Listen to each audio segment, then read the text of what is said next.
سوف تستمع الجمعية العامة لبيان يلقيه فخامة. L'Assemblée va entendre une allocution prononcée par son Excellence Faustin Archange Touadéra, président de la République centrafricaine. J'invite le protocole à accompagner son Excellence.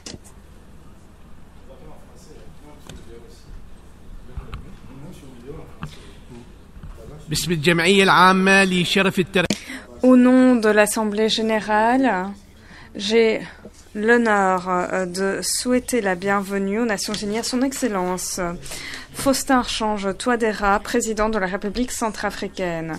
Je l'invite à prendre la parole devant l'Assemblée. Je vous en prie.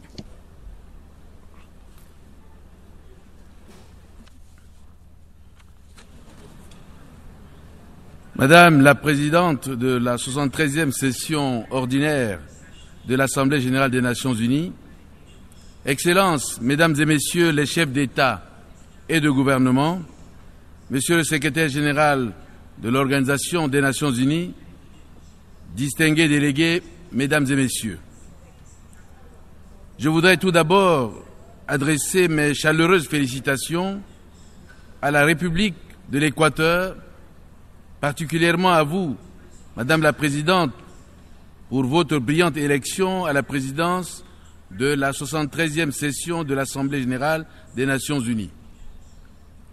Je puis vous rassurer du plein soutien de mon pays pour l'accomplissement de votre mandat. Par la même occasion, je tiens à saluer le travail abattu ainsi que les remarquables résultats obtenus par M. Miroslav Lajčák au cours de la 112e session écoulée, qui ont contribué de manière significative au renforcement de la coopération entre nos États. Je voudrais par ailleurs exprimer ma gratitude et réitérer notre confiance à l'endroit de M. Antonio Guterres, secrétaire général des Nations unies, pour son engagement soutenu en faveur de la paix et du développement dans le monde, et surtout pour les appuis constants et multiformes en faveur de mon pays, la République centrafricaine. J'aimerais également profiter de cette tribune pour rendre un hommage appuyé au grand Africain et grand leader mondial que fut Kofi Annan, décédé le 18 août 2018. Je m'incline devant sa mémoire et salue son infatigable action à la tête de notre organisation pour bâtir un monde meilleur. Madame la Présidente, cette 73e session se tient autour d'un thème d'importance. Je viens donc partager nos contributions pour faire en sorte que les Nations unies soient pertinentes pour tous dans le cadre d'un partenariat mondial et des responsabilités partagées pour des sociétés pacifiques, équitables et durables. En ce 21e siècle, un tel objectif exige des réformes profondes au sein de notre institution qui, depuis plus de 110 ans, a engrangé des acquis considérables à consolider, même si des défis et des faiblesses restent encore à surmonter. Avec la présente session, il s'agit de nourrir la réflexion sur la manière dont notre organisation commune doit faire face aux nouveaux défis qui affectent le monde et nos sociétés aujourd'hui, notamment le terrorisme, l'extrémisme violent, le changement climatique, le phénomène migratoire et la pauvreté. Le rôle des Nations unies, à travers la conjugaison des efforts des États membres, dans le cadre d'une action multilatérale, a permis de grandes avancées en matière de paix, de sécurité et de développement dans le monde. Cela était vrai hier pour l'émancipation des peuples en vue de leur autodétermination. Cela est encore vrai aujourd'hui pour la recherche de solutions à des problèmes de plus en plus complexes, l'extrémisme violent et le terrorisme international, l'éradication de la pauvreté, la persistance des conflits dans le monde, les inégalités économiques et sociales persistantes, l'écart croissant du niveau de développement entre les États ou encore la violation massive des droits de l'homme. Telle est la raison pour laquelle mon pays, la République centrafricaine, continuera à soutenir le rôle central des Nations Unies dans la préservation et le maintien de la paix et de la sécurité dans le monde. Madame la Présidente, le leadership mondial incarné par les Nations Unies doit être renforcé et doté d'outils nécessaires afin de répondre efficacement aux défis de l'heure, tout en assurant une meilleure répartition des tâches entre les États membres. La République centrafricaine, mon pays, soutient la position de l'Union africaine, qui veut que l'Afrique soit pleinement représentée dans tous les organes de l'ONU, et surtout au Conseil de sécurité, qui est le principal organe de prise de décision de notre organisation commune pour les questions liées à la paix et à la sécurité internationale. En effet, il est grand temps de corriger l'inégalité historique qui continue à priver l'Afrique d'un siège permanent au Conseil de sécurité de l'ONU avec droit de veto. De la même manière, mon pays se joint à la voix africaine pour soutenir l'élargissement des sièges des membres élus par l'Assemblée générale au Conseil de sécurité. Cela permettra une participation plus juste et plus équilibrée au sein de cet organe qui, de façon plus représentative, assurera encore mieux son rôle dans la promotion de la paix dans le monde. Madame la Présidente, la montée du terrorisme et de l'extrémisme violent constitue une sérieuse menace pour la sécurité internationale. Elle hypothèque gravement la cohésion sociale dans nos pays, expose nos populations à une violence aveugle et engendre une succession de crises humanitaires et annihile les efforts de développement. Face à cette grave réalité, l'Afrique fait montre d'une volonté assumée pour dépasser les cloisonnements régionaux, mutualiser les moyens et poser les jalons d'une approche holistique et cohérente qui contribue au développement d'une doctrine mondiale face à ces menaces asymétriques désormais dominantes. Telle est la meilleure stratégie de prévention et de lutte contre ces fléaux à travers des réponses spécifiques adaptées à notre environnement dans le cadre de l'architecture mondiale de paix et de sécurité. Mesdames et Messieurs, de nos jours, l'autre préoccupation se trouve être l'ampleur problématique que prend le phénomène de la migration. Bien gérée, la migration peut avoir un impact positif, substantiel, sur le développement des pays d'origine et avoir des avantages significatifs pour les pays de destination. Mal prise en charge, la migration présente de graves conséquences pour le bien-être des pays et des migrants, avec un fort potentiel déstabilisant sur la sécurité nationale et régionale. C'est pourquoi mon pays salue la tenue à Marrakech, au Maroc, au mois de décembre prochain, de la conférence intergouvernementale sur le pacte mondial pour des migrations sûres, ordonnées et régulières, et espère que ce forum débouchera sur des propositions constructives. Sur un autre chapitre, non moins important, notre planète continue toujours de subir les conséquences des phénomènes naturels comme les séismes, les précipitations, la sécheresse, l'avancée fulgurante du désert et le réchauffement climatique de la planète. Aussi voudrais-je saisir cette occasion pour encourager tous les États signataires de l'accord de Paris sur le changement climatique à mutualiser leurs efforts afin de préserver notre environnement commun et assurer un développement durable à notre planète. Distinguées personnalités, Mesdames et Messieurs, je voudrais aussi saisir cette occasion qui m'est offerte pour évoquer avec vous la situation dans mon pays, la République centrafricaine.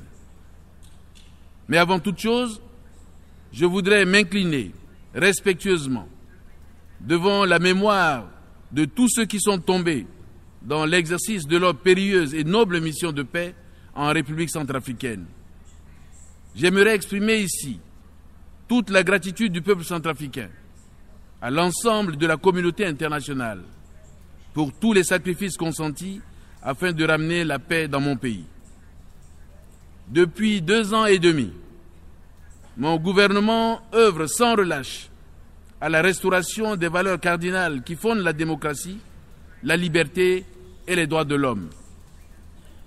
Pour y parvenir, nous nous attelons à restaurer l'autorité de l'État en poursuivant le travail de déploiement progressif de l'administration et des services de l'État dans nos provinces, ainsi que le rétablissement des services sociaux de base. En revanche, nous déplorons la persistance d'événements tragiques et douloureux perpétrés par les ennemis de la paix, mus par des intérêts aussi sombres qu'égoïstes. Ce sont eux qui alimentent les violences qui ensanglantent depuis le début de l'année 2018, aussi bien dans la capitale qu'à l'intérieur du pays, avec une augmentation des cas de violation des droits de l'homme et du droit international humanitaire. Nonobstant tous ces défis, le gouvernement a maintenu l'élan des réformes dans les secteurs de la sécurité et de la défense, où sont enregistrées des avancées significatives qui sont le déploiement progressif des forces de défense et de sécurité intérieure centrafricaines, ainsi que la mise en œuvre du programme national du DDDRR. À cet effet, je me réjouis de l'engagement pris par l'Union européenne ainsi que nos partenaires bilatéraux pour soutenir la formation et la montée en puissance de nos forces de défense et de sécurité, d'une part, et accompagner la mise en œuvre du plan national de défense et le déploiement des forces armées centrafricaines dans la perspective d'une armée de garnison et de l'administration sur l'étendue du territoire national, d'autre part. De même, ma plus grande reconnaissance va à la MINUSCA, les États-Unis d'Amérique, la République populaire de Chine, la Fédération de Russie et la France pour l'appui matériel apporté aux forces armées centrafricaines. Notre ambition, c'est de les voir véritablement opérationnels et contribuer aux côtés de la MINUSCA à l'immense effort de stabilisation et de retour à une paix durable en République centrafricaine. Mais pour gagner ce pari, qu'il me soit donc permis de réitérer, du haut de cette tribune, notre appel pour la levée totale de l'embargo sur les armes qui pèsent encore sur notre armée nationale. Madame la Présidente, le programme de reconstruction de la République centrafricaine requiert un cadre cohérent, matérialisé par le plan national de relèvement et de consolidation de la paix pour la République centrafricaine, en cours d'exécution et qui a déjà enregistré le lancement par le gouvernement et ses partenaires internationaux de 21 projets relatifs aux services sociaux de base. Ces avancées palpables sont le fruit des appuis multiformes, inestimables et dignes d'éloge de nos partenaires stratégiques tels que la Banque mondiale, la Banque africaine de développement, l'Union européenne et l'Agence française de développement. Nous avons également investi nos énergies dans la lutte contre l'impunité par un soutien substantiel à la réhabilitation de l'appareil judiciaire national, ce qui a permis, entre autres résultats, de voir se tenir cette année 2 sessions de la Cour d'assises afin de juger des crimes de droit commun. Parallèlement, la Cour pénale spéciale entamera bientôt ses premières enquêtes, pendant que le gouvernement a établi le cadre pour une commission vérité, justice, réparation et réconciliation. Dans ce contexte, et 1 an après son opérationnalisation en septembre 2017, le panel de facilitation de l'initiative africaine de l'Union africaine a conclu 2 tournées de consultation et une réunion avec les groupes armés afin de recueillir leurs revendications dans la perspective de la tenue du dialogue inclusif. Il me plaît de rappeler que l'initiative africaine constitue le seul et unique cadre de référence dans lequel doivent s'inscrire toutes les bonnes volontés accompagnant les Centrafricaines et les Centrafricains sur la voie du dialogue. À cet égard, Je continue de veiller à ce que tous les amis de la République centrafricaine, dans leur générosité, puissent nous aider en soutenant de façon marquée les efforts déployés par le panel de facilitation de l'initiative africaine, dont les résultats déjà obtenus doivent être capitalisés. Mon vœu le plus ardent est de permettre à mes compatriotes de résoudre, une fois pour toutes et de bonne foi, leurs divergences et resserrer les liens ancestraux qui les unissent. Madame la Présidente, aujourd'hui, le gouvernement et le peuple centrafricain sont résolument engagés sur la voie de la consolidation du processus démocratique et de relèvement économique du pays. Face aux nombreuses épreuves qui jonchent notre histoire, nous saurons être patients, mais déterminés dans l'action, vigilants et conscients de l'ampleur de la tâche qui reste à faire.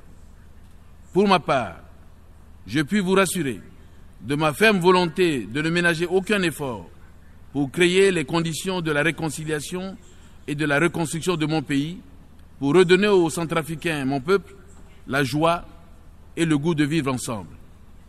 À tous nos partenaires, à l'ensemble de la communauté internationale, pour sa constante sollicitude à notre endroit, notre gratitude est et restera infinie. Pour conclure, je fonde l'espoir que la communauté internationale restera mobilisée aux côtés du peuple centrafricain et travaillera en synergie avec le gouvernement pour le relèvement de mon pays. Je souhaite plein succès à nos travaux. Je vous remercie.